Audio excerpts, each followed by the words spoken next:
नवीन वर्ष गुरुवारी सुरू होतंय. हे फक्त योगायोग नाही भक्तांनो, हे स्वामींचं संकेत आहे.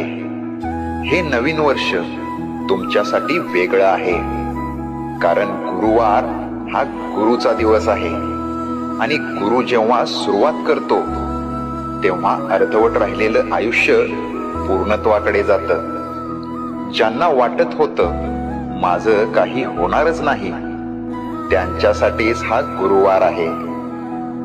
दरवाजे जे बंद होते ते आता आवाज करून उघडतील.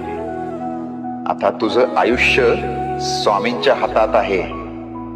फक्त एक गोष्ट कर, मन साफ ठेव आणि श्रद्धा घट्ट ठेव, कारण नवीन वर्ष गुरुवारी सुरू होतंय आणि गुरुवार कधी रिकामा जात नाही.